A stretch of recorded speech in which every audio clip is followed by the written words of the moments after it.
कुछ वीडियो पहले हमने बात की थी कौन से म्यूचुअल फंड्स के अंदर से एक ही महीने के अंदर में 500 करोड़ से ज्यादा का ड्रॉप देखने को मिला है, जिसमें हमने देखा कि कई सारे अच्छे म्यूचुअल फंड स्कीम्स थे जिनके अंदर से नहीं भागना चाहिए इन्वेस्टर्स को अगर उनका गोल पूरा नहीं हुआ था, लेकिन क्योंकि उनकी एक साल की परफॉर्मेंस अच्छी नहीं थी और यहाँ पे इन्वेस्टर एक साल की परफॉर्मेंस के ऊपर ही डिसीजन लेते हैं, तो ठीक है, अब इन्वेस्टर का है। मुझे जो सही लगा वो मैंने सब लोगों को इस वीडियो में भी बताया। इस वीडियो के अंदर हम बात करने वाले हैं कि कौन से ऐसे म्यूचुअल फंड स्कीम्स है जहां पे एक ही महीने के अंदर 500 करोड़ से ऊपर का जंप देखने को मिला है एयूएम में। मतलब उसमें जो स्कीम्स थे उसमें पैसे निकाले गए 500 करोड़ से ज्यादा एक ही महीने में, इसमें 500 करोड़ से ज्यादा एक ही महीने में पैसे डाले गए हैं। तो समझते हैं कौन सा है, कैसा है और मतलब आपके पोर्टफोलियो में है या नहीं, बताना जरूर, सबके बारे में डिस्कस करेंगे। तो सबसे पहला फंड हमारे पास आ जाता है आईसीआईसीआई प्रूडेंशियल वैल्यू फंड। इस स्कीम का जो एयूएम है वो 1 अगस्त को था 53,178 करोड़ एंड 31 अगस्त को जो एयूएम था वो 53,740 करोड़ था। तो इनके एयूएम में 562 करोड़ का जंप आया है तब जब अगस्त का महीना उतना बढ़िया नहीं गया था। मतलब इनफ्लो हो सकता है और ज्यादा गया हो इनके अंदर, तभी ये 500 करोड़ प्लस के पॉजिटिव में है यहाँ पे। अगर इस म्यूचुअल फंड स्कीम की बात करें आईसीआईसीआई प्रूडेंशियल वैल्यू फंड की, तो डेफिनेटली एक काफी अच्छा स्कीम है। लार्ज कैप के ऑल्टरनेटिव की तरह इसको डेफिनेटली यूज किया जा सकता है। वैल्यू इन्वेस्टिंग कहो कॉन्ट्रा, दोनों तो लगभग एक जैसा ही काम करती है। तो वैल्यू इन्वेस्टिंग करते हैं और 5+ ईयर के इन्वेस्टमेंट के लिए, जितने टाइम के लिए लार्ज कैप के अंदर या फ्लेक्सी कैप के अंदर इन्वेस्टमेंट करते हैं उतने टाइम पीरियड के लिए इसके अंदर डेफिनेटली इन्वेस्ट किया जा सकता है और उसका बेहतरीन, लार्ज कैप का बेहतरीन ऑल्टरनेटिव फंड है। तो बेहतरीन फंड है और बढ़िया भाई, डिजर्व करता है, तो अच्छा पैसा इसके अंदर गया भी है। नेक्स्ट हमारे पास आता है बंधन small cap fund. 13,920 crore AUM था 1 अगस्त को, 14,513 करोड़ का एयूएम है 31 अगस्त को। ऑलमोस्ट 600 करोड़ का एयूएम ग्रोथ इसके अंदर देखने को मिला है, खराब माहौल में भी। तो एक्चुअल में पैसा ज्यादा गया होगा। अब 500, 600, 1000 करोड़ का एयूएम ग्रोथ का मतलब समझ में आ रहा है। मतलब पूरी कैटेगरी में इतना पैसा नहीं जाता उतना इन एक एक स्कीम्स के अंदर पैसा गया है, तो कुछ तो बात है। तो वहीं अगर बंधन स्मॉल कैप की बात करें तो डेफिनेटली लास्ट 1 ईयर में one of the top performing small cap fund रहा है। इवन लास्ट 3 ईयर में भी और 5 ईयर में भी टॉप परफॉर्मिंग फंड्स में से एक है। टॉप परफॉर्मिंग नहीं है, टॉप परफॉर्मिंग फंड्स में से एक है। और यहाँ पे निप्पॉन म्यूचुअल फंड से फंड मैनेजर भी शिफ्ट होकर बंधन में आ गए हैं। तो इस कारण से अगर हम 5 इयर्स 3 इयर्स वाले टाइम पीरियड में देखें तो ये फंड इवन 1 ईयर में भी काफी अच्छा परफॉर्म करते हुए दिख रहा है और इसी कारण से इसके अंदर इतना पैसा भी जा रहा है। बट बंधन स्मॉल कैप का जहां तक मैं देख रहा हूँ पिछले 1 साल में अजब ही क्रेज हो गया है। हर किसी के पोर्टफोलियो में बंधन स्मॉल कैप भरा हुआ है और जब ऐसा क्रेज किसी स्कीम के लिए होता है ना तो मुझे डर लगता है, क्योंकि ऐसा क्रेज जब पीक करता है तो अगला 1-2 साल बहुत बुरा जाता है। क्यों मैं ऐसा कह रहा हूँ? पीजीआईएम मिड कैप का ऐसा ही क्रेज था एक टाइम पे, क्वांट स्मॉल कैप का ऐसा ही क्रेज था, एक्सिस स्मॉल कैप का 2021 के टाइम पे ऐसा ही क्रेज था। इसके अलावा मैं कहूँ निप्पॉन स्मॉल कैप तो अभी अच्छा कर ही रहा है, एसबीआई का ऐसा ही क्रेज था। तो जो Canara bank small cap, bank of India small cap, Motilal mid cap, सबका जब क्रेज पीक करता है तो उसके बाद 1-1.5 साल अच्छा नहीं करता वो म्यूचुअल फंड्स की। ठीक है, बट फिर भी 5 साल, मतलब जब से फंड इधर है तब से मतलब बढ़िया कर रहा है तो डिजर्व करता है भाई, अच्छा कर रहा है तो पैसा जाना ही चाहिए। नेक्स्ट हमारे पास आता है ICICI prudential large cap and mid cap fund. Large and mid category का फंड है। 23,008 करोड़ का एयूएम था 1 अगस्त को, 23,680 करोड़ का एयूएम था 31 अगस्त को।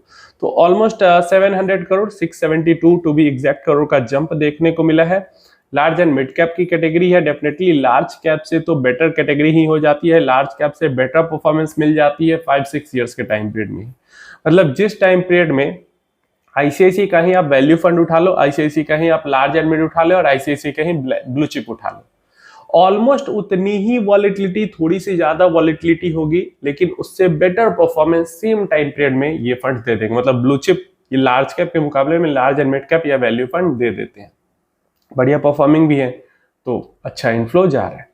नेक्स्ट हमारे पास आता है एचडीएफसी का फोकस्ड फंड। देखो सबसे पहले मैं बता दूं, फोकस्ड फंड का मैं बहुत बड़ा फैन नहीं हूं। इसको भी लार्ज कैप के अल्टरनेटिव की तरह ही यूज कर सकते हैं, क्योंकि इसके अंदर 30 स्टॉक्स के रिकमेंड मतलब लिमिटेशन, इसी कारण मैं इसका फैन नहीं हूं, लेकिन लार्ज कैप के अल्टरनेटिव की तरह जरूर यूज हो जाता है। तो इसके अंदर भी लगभग 1000 करोड़ प्लस का जंप आया। एचडीएफसी के फंड्स पिछले 1-1.5 साल में बहुत बढ़िया किए। मतलब एचडीएफसी जब मार्केट खराब रहती है तो कुछ ज्यादा ही अच्छा करने लगता है। जैसे 2022 में मार्केट खराब थी तो उस टाइम पे भी एचडीएफसी काफी अच्छा कर रहा था।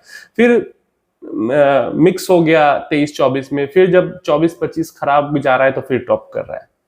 ये थोड़ा सा मैंने यहाँ पे देखा है। तो 1000 करोड़ से ऊपर का एयूएम जब हमें एचडीएफसी फोकस्ड फंड के अंदर देखने को मिला है, लार्ज कैप ऑल्टरनेटिव की तरह इसको यूज कर सकते हैं। हमने किया कोटक फ्लेक्सी कैप फंड भी लार्ज कैप के ऑल्टरनेटिव की तरह यूज बहुत बढ़िया हो जाता है।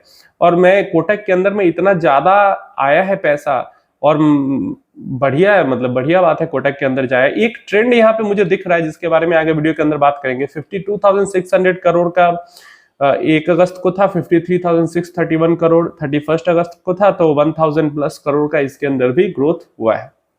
Again large cap alternative, Nippon large cap fund 43,887 1 अगस्त को, 44,968 31 अगस्त को, 1000 ऑलमोस्ट 1100 करोड़ का ग्रोथ देखने को मिला है।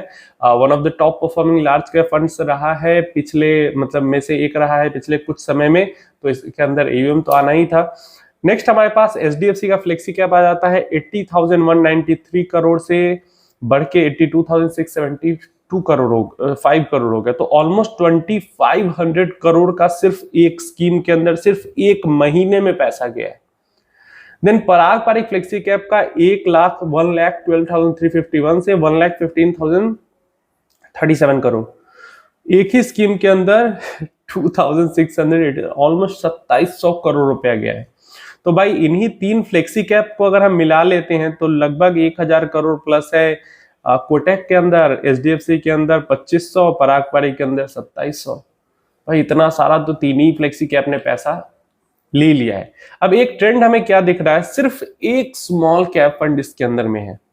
सिर्फ एक स्मॉल कैप फंड जैसे तैसे करके आ गई है 500 करोड़ से ऊपर, नहीं तो सारे जो टॉप इनफ्लो वाले फंड है या तो वो लार्ज कैप है या तो लार्ज कैप के ऑल्टरनेटिव है।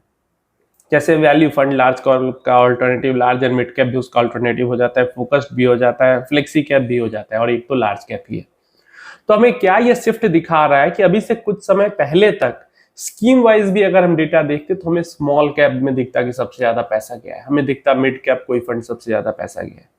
लेकिन यहाँ पे सिर्फ मुझे अगस्त का महीना ही ऐसा दिखा है जहां पे पूरा का पूरा शिफ्ट स्मॉल से लार्ज की तरफ हो गया है। और ये दिखा रहा है कि इन्वेस्टर यहाँ पे कॉशियस हो रहे हैं। मतलब पहले तो नहीं डरे इन्वेस्टर, लेकिन अब 1 साल ऑलमोस्ट बीत चुका है मार्केट खराब होते हुए, तो अब इन्वेस्टर थोड़ा सा कम वॉलेटाइल फंड को ज्यादा प्रेफर कर रहे हैं। क्यों मैं कह रहा हूँ, वैल्यू फंड कम वॉलेटाइल, फ्लेक्सी का, पराग पारिक, एचडीएफसी, इवन कोटक का कम वॉलेटाइल, तो सब कम वॉलेटाइल ये फंड्स है। एक बंधन स्मॉल कैप है जो कि स्मॉल कैप है तो एग्रेसिव जाएगा ही, वॉलेटाइल होगा ही। और जो फंड्स है वो भी सारे सही है, बढ़िया है। अब इसमें से क्या समझना है आपको, देखो प्रॉपर लार्ज कैप में इन्वेस्टमेंट करने की जगह वैल्यू फंड के अंदर या फ्लेक्सी कैप फंड के अंदर इन्वेस्टमेंट करना ज्यादा बेटर डिसीजन हो जाता है। ये सिंपल मतलब मेन स्ट्रीम कैटेगरी है इसलिए मैं बता रहा हूँ, नहीं तो इसके अलावा तो focused, Contra, large and mid ये सब भी हो जाते हैं, लेकिन मेन स्ट्रीम कैटेगरी हमें वैल्यू फंड या फ्लेक्सी कैप फंड दिख जाती है, इसलिए मैंने बता दिया। तो ठीक है, लार्ज कैप की जगह इनके अंदर इन्वेस्ट करके बेटर परफॉर्मेंस, कम वॉलेटिलिटी के साथ निकल सकती है। और ये फंड्स थे जहां पे लोगों का इनफ्लो और लोगों का भरोसा भी बढ़ रहा है। साथ साथ देख रहे हो सबका एयूएम भी कितना बड़ा बड़ा जंप कर रहा है। तो ये फंड्स है, इनको आप अपने रिसर्च एंड एजुकेशन पर्पस के लिए यूज कर सकते हो और अपना डिसीजन ले सकते हो। आपके पोर्टफोलियो में है या नहीं नीचे कमेंट बॉक्स में जरूर बताना।